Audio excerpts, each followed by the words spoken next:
सबको जय मसीह, और जो वीडियो में देख रहे हैं उनको भी जय मसीह। तो हम वचन शुरू करने से पहले प्रार्थना करते हैं, अपने हृदय को तैयार करते हैं। प्रभु जी धन्यवाद करते परमेश्वर, आपकी महिमा प्रशंसा करते हैं लॉर्ड, इस दिन के लिए, इस समय के लिए लॉर्ड जो आपने हमें दिया परमेश्वर। प्यारे पिता, हम आपको ऊंचा उठाते प्रभु, आपका प्रेम के लिए धन्यवाद, आपका अनुग्रह के लिए धन्यवाद लॉर्ड। आप हमारे साथ हैं परमेश्वर, जैसे हम गीत में सुना प्रभु कि प्रभु पिता हमारे साथ है। तो यस लॉर्ड, धन्यवाद करते हैं परमेश्वर। खासकर हमसे बातें कीजिए प्रभु, आपके वचन के द्वारा, आपके पवित्र आत्मा के द्वारा, खासकर अगुवाई कीजिए पवित्र आत्मा के द्वारा प्रभु। और जो लोग वीडियो में सुनेंगे प्रभु, उनको भी आशीषित कीजिए प्रभु, टच कीजिए प्रभु हर एक के जीवन को परमेश्वर, चंगाई दीजिए, शारीरिक चंगाई और आत्मिक चंगाई प्रभु, और भावनात्मक रूप से चंगाई प्रभु, हमारी प्रार्थना है। धन्यवाद करते हैं प्रभु जी, सारा दर महिमा गौरव आपको देते हैं। इस प्रार्थना को प्रभु यीशु मसीह के नाम से मांगते हैं, आमीन। सो हम उत्पत्ति का अध्याय 41 से कुछ पंक्ति पढ़ेंगे। उत्पत्ति का अध्याय 41 और वचन नंबर 51, 50 से 52, 50, 51, 52। तो यहाँ पे इस तरह से लिखा हुआ है 41, उत्पत्ति का अध्याय 41, 41 अध्याय। अकाल का प्रथम वर्ष आने से पूर्व यूसुफ के 2 पुत्र, ओन के याजक पोतीपर की बेटी आसनत से जन्मे, और यूसुफ ने अपने पहलौठे का नाम मनश्शे रखा। उसने कहा, क्योंकि परमेश्वर ने मेरा सारा क्लेश और मेरे पिता का सारा घराना भुला दिया है। और वचन नंबर 52 में और दूसरे का नाम उसने एफ्रेम रखा। उसने कहा, क्योंकि परमेश्वर ने मेरे दुख को भोगने से देश में मुझे फुलाया फलाया है ना। सो अद्भुत हिस्सा यहाँ पे कितना कि गॉड ने है ना यूसुफ के दो बेटे दिया, और 2 बेटे, उस हर एक बेटे का एक मीनिंग होता था। आज के हिसाब से कैसे भी नाम रखते थे, लेकिन उस समय में जो किसी का नाम रखते थे, उस हर एक नाम में एक मीनिंग होता था। तो यूसुफ के 2 बेटे है ना, पहले बेटे का नाम क्या बोलते हैं यहाँ पे, मनश्शे, और उसका क्या बोलता है कि परमेश्वर ने मेरा सारा क्लेश और मेरे पिता के घराने क्या किया, भुला दिया। और देन दूसरे का नाम क्या रखा, एफ्रेम। तो एफ्रेम का भी मीनिंग वहाँ पे बोलते हैं, क्योंकि परमेश्वर ने मेरे दुख भोगने के देश में मुझे फुलाया और फलाया, मतलब आत्मिक रूप से फलवंत बनाया, ऐसा शब्द है। सो एक चीज़ है ना कि कई बार होता है हमारे लाइफ में, कठिनाइयाँ होती है, दुख होता है। सो उस समय ये लगता है कि क्या सचमुच परमेश्वर मेरे साथ में है क्या? कहीं ऐसा तो नहीं कि परमेश्वर ने मुझे त्याग दिया है या परमेश्वर ने मुझे भुला दिया है? क्योंकि हमारे पास भी इमोशंस होते हैं, विश्वासी के पास भी बाय द इमोशन होते हैं। ऐसा नहीं है कि किसी विश्वासी के पास इमोशन ना हो, है ना। सो तो यहाँ पे अद्भुत हिस्सा है। पहले का नाम क्या रखा, मनश्शे, और दूसरे का नाम क्या रखा, एफ्रेम, है ना। सो एक कि गॉड एक वादे का परमेश्वर है। परमेश्वर ने वादा किया और वादे के अनुसार गॉड हर एक के लाइफ में ऑपरेट किया। और यहाँ पे ऐसा लगता था कि है ना उनके लाइफ में दुख है, लेकिन जब गॉड ने दूसरा बेटा दिया तो क्या बोलता है कि क्या बोलते हैं उसमें कि मेरे दुख भोगने के देश में, उसके पहले का नाम क्या था कि दुख था, है ना, लेकिन क्या बोलता है उस देश में, दुख भोगने के देश में गॉड ने क्या किया है, उसको फलवंत किया है ना। सो आदम की वाटिका में जब हम देखते हैं कि आदम और हवा ने पाप किया, सो क्या गॉड ने उनको त्याग दिया? अगर गॉड चाहता कि आदम और हवा ने चलो फेल हो गए, दूसरा नया बनाते हैं, है ना, तो गॉड ने वैसा नहीं किया, है ना। गॉड ने वैसे नहीं किया। गॉड ने वहाँ पे आके उनसे बातें किया, और बातें करने के बाद आदम को पूछा, आदम तू कहाँ है ना। और आदम ने कहा कि मैं नंगा था, मैं शर्मिंदा हो गया और मैं डर गया। लेकिन गॉड उससे जब बातें किया कि तुझे किसने बताया कि तू नंगा था, गॉड ने पूछा क्या तू फल खाया है, और उसने बोला हाँ मैंने फल खाया है। जो मतलब उसने वहाँ पे बताया कि जो तूने स्त्री को दिया उसने मुझे फल दिया। सो गॉड ने वहाँ पे क्या किया, उनके लिए एक उपाय किया, और उपाय क्या था कि गॉड ने उनके लिए चमड़े का कपड़े का उपाय किया। वहाँ पे उनके पाप को क्षमा किया, और क्षमा करने के बाद उनके लिए कपड़ा भी पहनाया। सो गॉड हमारा जो कैसा परमेश्वर है, वादे का परमेश्वर है, और वादे का परमेश्वर गॉड ने प्रॉमिस किया हर एक व्यक्ति के साथ कि मैं तुम्हारे संग रहूँगा, मैं तुम्हारे लिए हूँ, मैं तुम्हारे साथ चलूँगा। अब्राहम से गॉड ने प्रॉमिस किया मैं तेरे साथ चलूँगा, है ना। मूसा से परमेश्वर ने प्रॉमिस किया कि मैं तेरे संग रहूँगा, तेरे संग चलूँगा, है ना।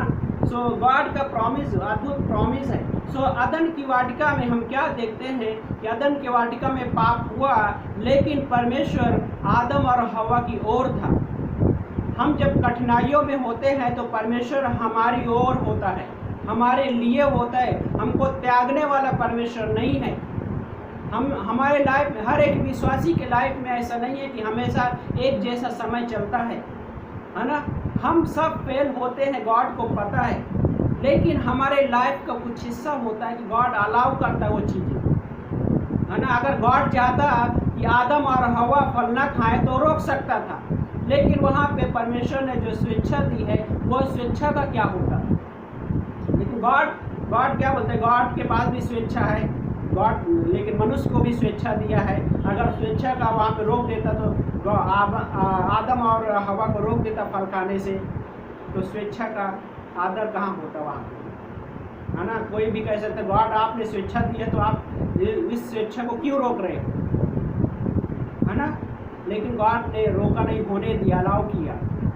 लेकिन आगे हम जब पढ़ते हैं तो परमेश्वर हमारी ओर होता है।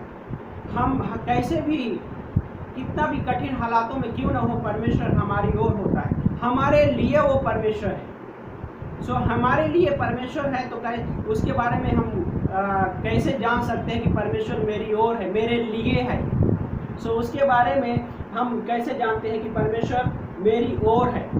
तो परमेश्वर का अनुग्रह मेरे लिए है, इससे पता चलता है कि परमेश्वर मेरी ओर है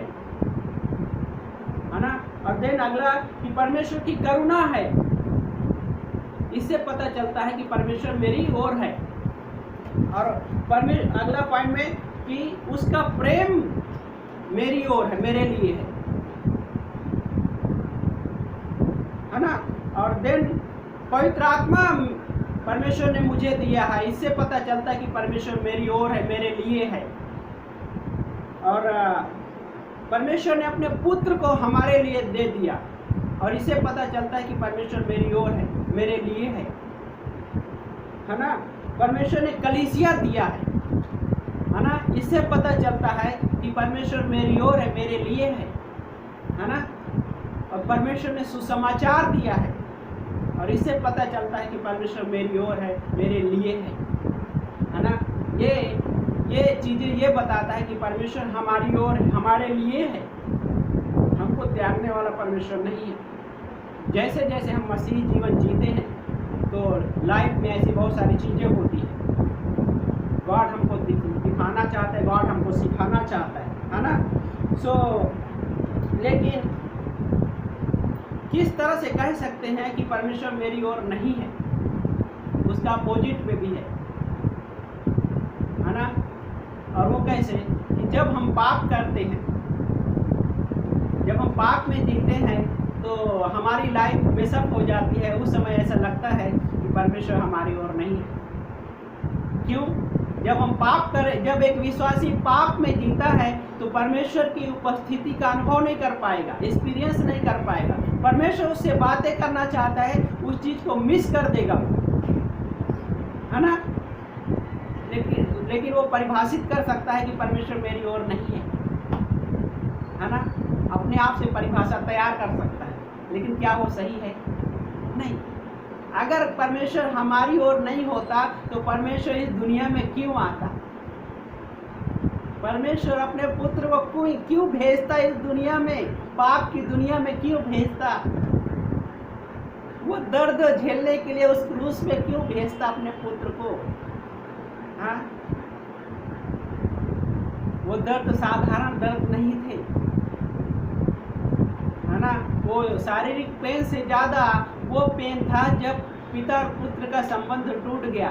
पुत्र ने पुकारा, मतलब प्रार्थना किया, वो भी दर्द में प्रार्थना किया, चिल्लाते, हे पिता तूने मुझे क्यों छोड़ दिया। सबसे बड़ा दर्द वो था, बाय द वे, शारीरिक दर्द से भी ज्यादा, है ना।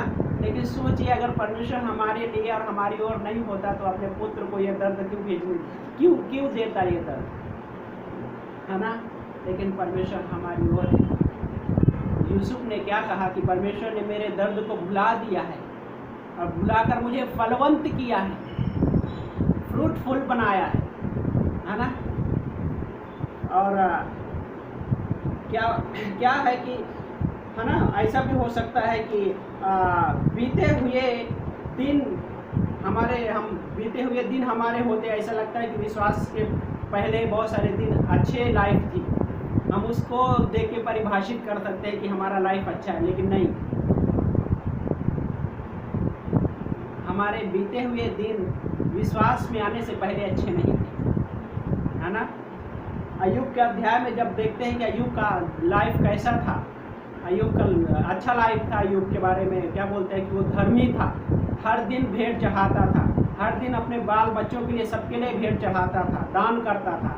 लेकिन अचानक उसके लाइफ में, है ना, सारा चीज़ें सब कुछ नष्ट हो जाता है। लास्ट में जब अय्यूब का अध्याय 1 और वचन नंबर 21 में देखते हैं तो अय्यूब क्या कहता है।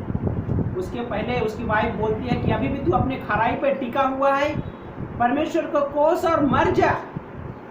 बाय द वे, ये चीज हो सकती है बिलीवर के लाइफ में। हो सकता है खुद की पत्नी ना बोले, हो सकता है कि कोई परिवार वाला बोल सकता है, अभी भी तू अपने खराई पे टिका हुआ है, अभी भी अपने खराई पे टिकी हुई है। हाँ, ये परिवार के लोग बोल सकते हैं, पत्नी नहीं बोल सकती, हो सकता है पति बोल सकता है, हाँ, हो सकता है पत्नी बोल सकती, हो सकता है रिलेटिव बोल सकते हैं, अभी भी तुम अपने मसीही जीवन में हो। हाँ, तुम्हारे लाइफ को देखो, लेकिन वो नज़र के हिसाब से देखते हैं। लेकिन एक विश्वासी को कैसे देखता है? विश्वास से देखता है, आत्मिक रूप से देखता है कि गॉड ने कितना आशीष किया है उसको, कि किस किस परेशानियों से गॉड ने बचाया है, किन किन हालातों में परमेश्वर उसके साथ था, किन किन हालातों में परमेश्वर हमसे बातें कर रहा, हमारे साथ में चला, वो संग चला, उनको नहीं पता। लेकिन जब अय्यूब की वाइफ ने कहा कि अभी तू अपने खराई पे खड़ा हुआ है, टिका हुआ है, परमेश्वर कोस और मर जा, तो आगे उस पंक्ति में जब पढ़ते हैं वचन नंबर 21 में, अध्याय 1 क्या कहता है? मैं नंगा आया हूँ, नंगा चला जाऊंगा। जिस परमेश्वर ने सुख दिया, तो क्या जब उसने दुख दिया तो मैं दुख ना लूं? नंगा आया हूँ, नंगा चला जाऊंगा। लेकिन अय्यूब के लाइफ में गॉड ने, जब आगे पढ़ते हैं अय्यूब का अध्याय 42 और वचन नंबर 10 में, वहाँ पे कहते हैं गॉड ने उसको ब्लेस किया, डबल ब्लेस किया, दुगना आशीष दिया। और दुगना आशीष मतलब क्या कह सकते हैं? अय्यूब का लाइफ पिछले दिन से क्या था, अभी बेहतर डबल आशीष दिया गॉड ने। लेकिन क्या अय्यूब परिभाषित कर सकता है कि मेरा पिछला दिन अच्छा था? नहीं, उसने ये चीज नहीं किया। उसने उल्टा क्या किया, अपना मुंह बंद कर लिया था। उसके पहले क्या बोलते हैं, मैं अभी अपना मुंह बंद करता हूँ, मैं तेरे प्रश्नों का उत्तर नहीं दे सकता हूँ, है ना। तो उसने, उसके लाइफ में गॉड ने अद्भुत आशीष दिया, है ना। सो परमेश्वर परिस्थितियों के अनुसार परिभाषित नहीं करने दिया उसको। अय्यूब के लाइफ में परमेश्वर ने परिस्थितियों के अनुसार परिभाषित नहीं करने दिया कि पिछले दिन अभी के दिन से अच्छे थे। नहीं, गॉड ने उसको आशीष दिया, है ना, कि परमेश्वर इस बात को साबित किया कि परमेश्वर अय्यूब के साथ है, परमेश्वर अय्यूब की ओर है। उसके लाइफ में तकलीफें थी, ऐसी हालातें थी कि बाइबल में एक हिसाब देखा जाए तो अय्यूब जितना किसी व्यक्ति को शारीरिक कष्ट नहीं हुआ उस तरीके से जितना अय्यूब के साथ हुआ। लेकिन परमेश्वर ने वो ये चीज़ को बताया कि परमेश्वर उसकी ओर है, परमेश्वर उसके लिए है। कैसे पता चला? गॉड ने उसको डबल आशीष दिया अंत में। है ना, वो एक दिखाई देता है कि गॉड उसकी ओर है, गॉड ने छोड़ा नहीं उसको, है ना, क्योंकि गॉड हमारा वादे का परमेश्वर है ना। निर्गमन का अध्याय 28 अध्याय में याजक के लिए कुछ चीज़ें था, याजक के, है ना, वो खोलते हैं निर्गमन का अध्याय 28।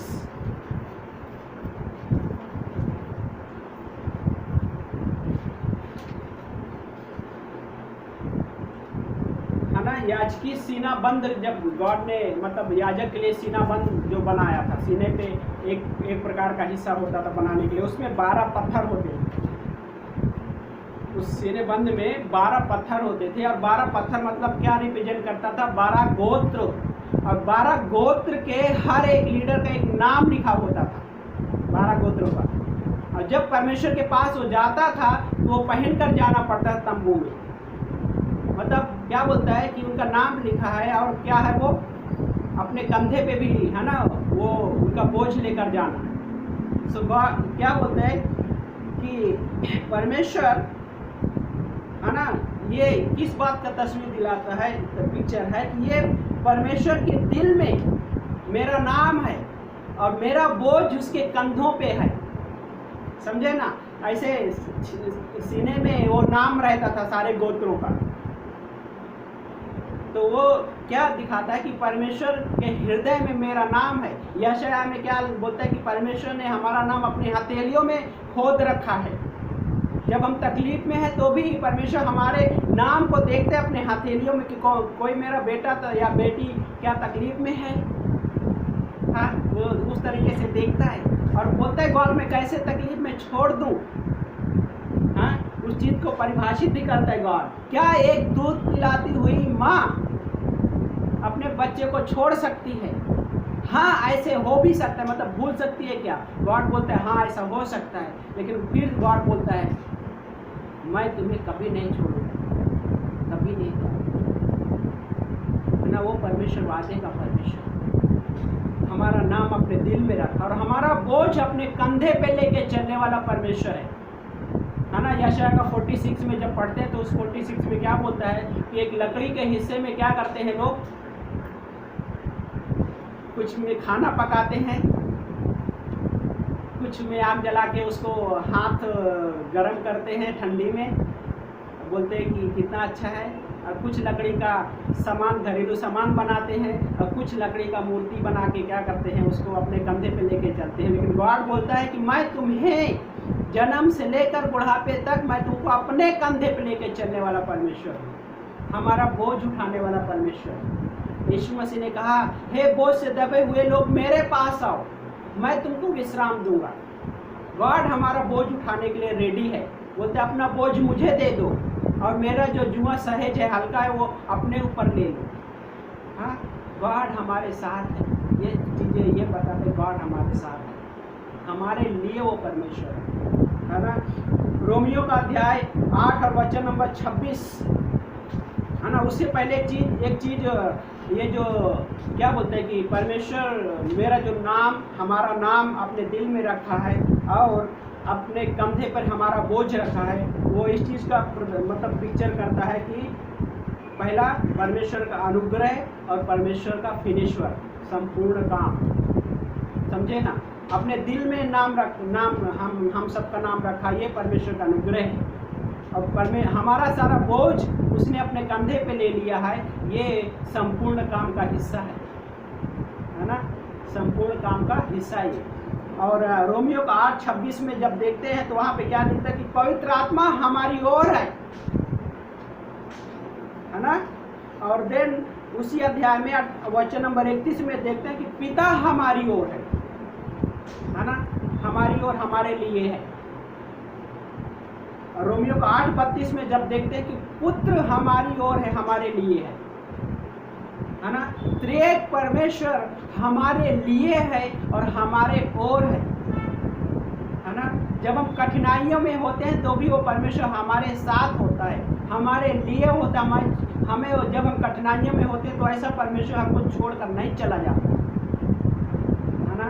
वो क्योंकि वो परमेश्वर हमारा सच में पिता है, हमारा सृष्टिकर्ता परमेश्वर है। है ना। सो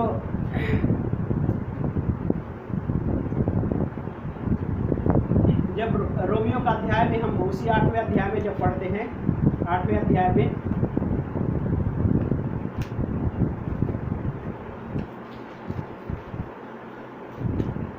हाँ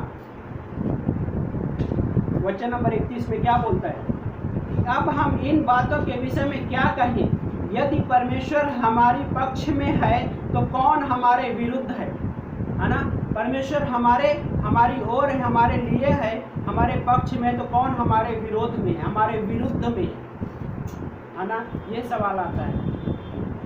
और तो क्या होता है कि कई बार परमेश्वर हमारी ओर है तो कौन हमारे विरोध में है, तो सवाल होता है कई बार ये। लेकिन क्या है कि कौन हमारी ओर है जो मेरे पीछे हो रहा है। परमेश्वर, अगर परमेश्वर हमारे विरुद्ध होता तो हमारे पास सुसमाचार भी नहीं आता, है ना। हम पाप किए थे, परमेश्वर को पता था, लेकिन परमेश्वर हमारे विरुद्ध में होता तो सुसमाचार लेकर हमारे पास नहीं आता, है ना। इसलिए क्या बोलता है कि हमारी ओर परमेश्वर, हमारे पक्ष में परमेश्वर, कौन हमारे विरोध में। लेकिन यह शैतान हमारे विरोध में है बाय द वे, लेकिन हम उससे भी ज़्यादा हम किस बात को लेते हैं कि परमेश्वर हमारी ओर है, हम जयवंत से भी बढ़कर हैं, है ना। उस सच्चाई को हमें लेके चलना है। शैतान के झूठे वाले सच्चाइयों को लेके नहीं चलता, उसकी सच्चाई नहीं है, वो झूठा है ना। उसके विचार को, उसके थॉट को लेके नहीं चलना है, परमेश्वर के विचार को लेके चलना है, परमेश्वर की सच्चाई को लेके चलना है, क्योंकि परमेश्वर हमारे पक्ष में, हमारी ओर है ना। और ये सच्चाई है ना। सो हाँ,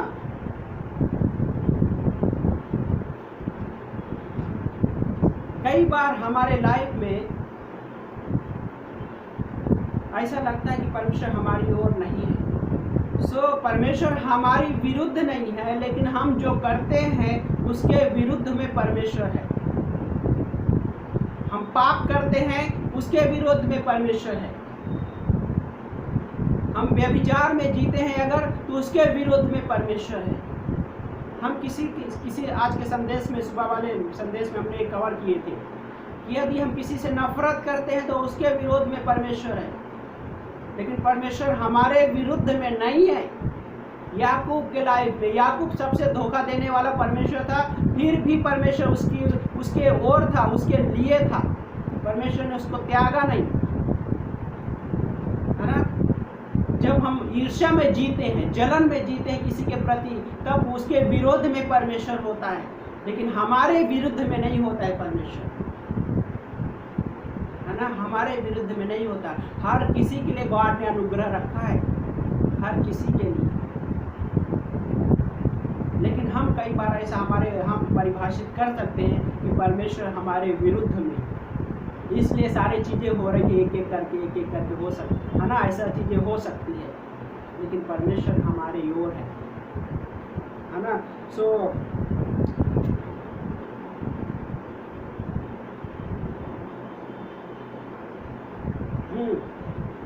तीन कारण जिससे परमेश्वर बोलता है कि डरो मत, है ना। तो तीन कारण, पहला ये है कि चरवाहा है जो हमसे प्रेम करता है, इसलिए हमें डरना नहीं है। वो चरवाहा है जो हमसे प्रेम करता है, वो पिता है जो हमसे प्रेम करता है, दूसरा पॉइंट में।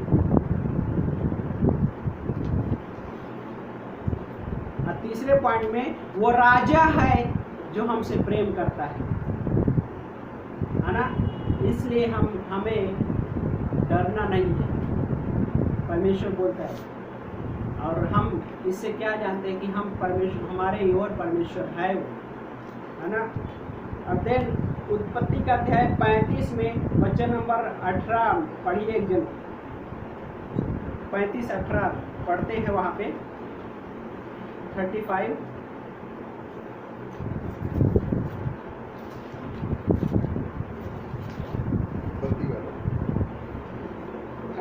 वचन नंबर 18 में। तब ऐसा हुआ कि वो मर गई और प्राण निकलते निकलते उसने उस बेटे का नाम बेनोनी रखा। हाँ, पर उसके पिता ने उसका नाम बिन्यामीन रखा। है ना। तो यहाँ पे याकूब का एक बेटा पैदा होता है ना। तो क्या बोलता है कि पहले उसका नाम क्या रखा गया? बेनोनी। बेनोनी का मतलब क्या है? उसी अध्याय में, उसी बुक में जब नीचे देखेंगे तो उसका मतलब है शोक का पुत्र, है ना, दुख का पुत्र। लेकिन याकूब ने उसका नाम क्या रखा? बिन्यामीन रखा। मतलब उसका मीनिंग ये है कि दाहिने हाथ का पुत्र, है ना, बिन्यामीन रखा। सब ये चीजें क्या कि परमेश्वर मेरी ओर है, मेरे लिए है परमेश्वर, है ना। उस परिभाषित कैसे किया गया था? दुख का पुत्र है, शोक का पुत्र है, लेकिन उसने उसका नाम बिन्यामीन रखा, है ना। सो परमेश्वर क्या बोलता है कि परमेश्वर हमारी ओर है, हमारे संग है ना। सिर्फ हमारे ओर ही नहीं बल्कि परमेश्वर हमारे संग भी है। संग चलने वाला परमेश्वर। यीशु मसीह ने प्रॉमिस किया कि जाओ सुसमाचार, दुनिया के छोर छोर तक सुसमाचार सुनाओ और जगत के अंत तक मैं तुम्हारे साथ हूँ, है ना। और उसके पहले क्या बोला कि वो चीज़ें सिखाओ जो मैंने तुम्हें सिखाई है।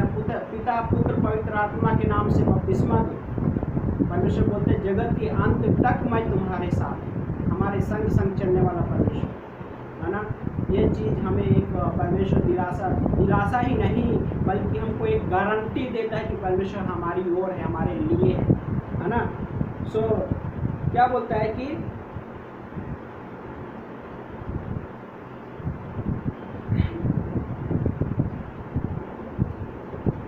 दूसरा कुरिन्थियों में भी कुछ हिस्सा है, लेकिन क्या बोलता है कि कई बार हम अपने लाइफ में ऐसा हो सकता है कि कठिन परिस्थितियां हो सकती हैं, संबंधों में भी गड़बड़ी चलती रहती है, लेकिन उस वक्त क्या है कि परमेश्वर हमारी ओर है। उसमें कितना भी कठिन परिस्थिति क्यों ना हो, कितना भी गड़बड़ी का संबंध क्यों ना हो, शादियों में कैसे भी, माता पिता या किसी भी संबंध में, लेकिन वहाँ पे भी परमेश्वर हमारी ओर है, हमारे लिए वो परमेश्वर है ना। पहला राजा में एलिया को अहाब की वाइफ ने धमकी दिया, है ना। धमकी से वो डर के भाग रहा था, लेकिन परमेश्वर ने क्या बोला? तू अकेला नहीं है। कितने 7,000, है ना, 7,000 कितने लोग अभी बाकी हैं, वो मेरे लोग हैं। गॉड ने उसको क्या बोला? मत डर, मैं तेरे साथ हूँ, मैं तेरी ओर हूँ। और वो लोग भी हैं वहाँ पे जो अहाब की ओर नहीं है या इजेबेल के ओर नहीं है ना। गॉड ने उसको एक एश्योरेंस दिया। और देन लास्ट में इब्रानी का जो 13:5 है, वहाँ पे क्या पंक्ति बोलते हैं? मैं तुम्हें कभी नहीं छोड़ूंगा, कभी नहीं त्यागूंगा। उसका मतलब क्या, कैसा है कि मैं तुझे नीचे नहीं छोड़ूंगा और छोड़कर नहीं चला जाऊंगा। मतलब कैसा कि एक छोटा बच्चा होता है, यहूदी का उसमें ट्रांसलेशन, मतलब उसका ट्रांसलेशन के अनुसार यहूदी लोग इस तरह से मानते थे कि एक छोटा जो बच्चा होता है, दूध पिलाते हुए बच्चे की माँ होती है, उस बच्चे को नीचे छोड़ दे, तो जब नीचे छोड़ देते तो बच्चा क्या देखता है? अपने माँ की ओर देखता है ना। तो परमेश्वर क्या बोलते हैं? मैं तुझे कभी नीचे नहीं छोड़ूंगा।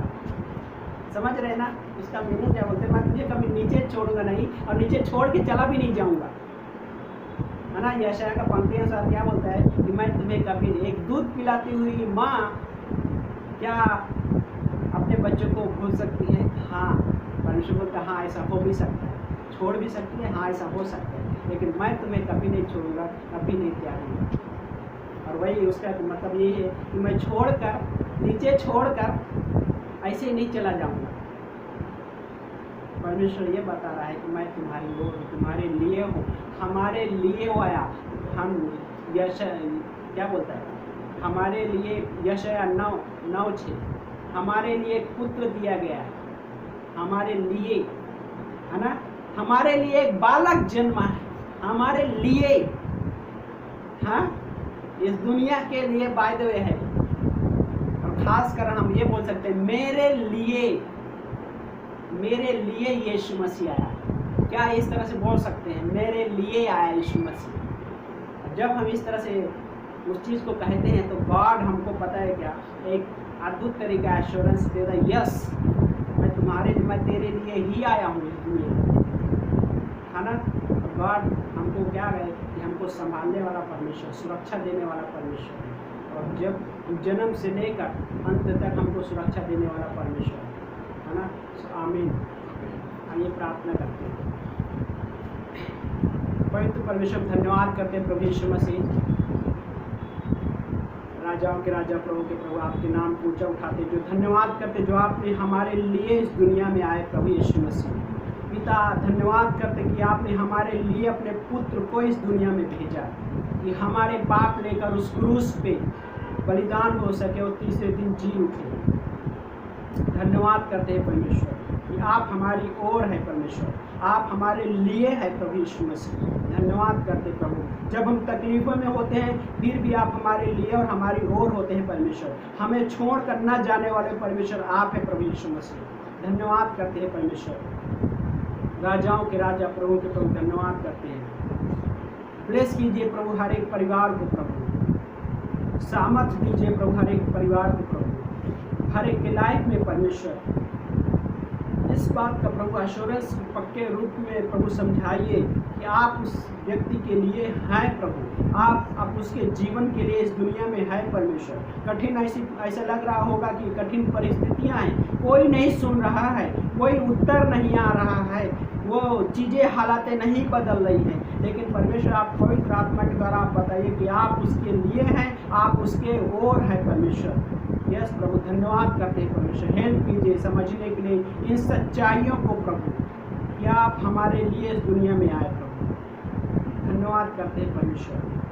प्रभु हम प्रार्थना करते खासकर लॉर्ड, कुछ लोग बीमार चल रहे हैं प्रभु, उनको चंगाई दो परमेश्वर। यस लॉर्ड, इस कोरोना के उसमें बहुत सारे पीड़ित हैं प्रभु, आप छुटकारा दीजिए प्रभु। हम प्रार्थना करते हैं प्रभु यीशु मसीह कि ये महामारी जाने पाए पूरी तरीके से जड़ से परमेश्वर। हमारी ये प्रार्थना है कि हमारे इस देश के प्रधानमंत्री और जितने भी लीडर हैं परमेश्वर, हम मानते हैं कि उन्हें प्रभु बुद्धि दो प्रभु यीशु मसीह, सही तरीके से सही चीज़ें करने के लिए परमेश्वर। हर एक लीडर प्रभु, हर एक देश में प्रभु जो लीडर है प्रभु उन्हें सही तरीके बुद्धि दो परमेश्वर कि वो सही तरीके से इस शासन या सही तरीके से प्रभु लीड कर सके प्रभु देश को प्रभु।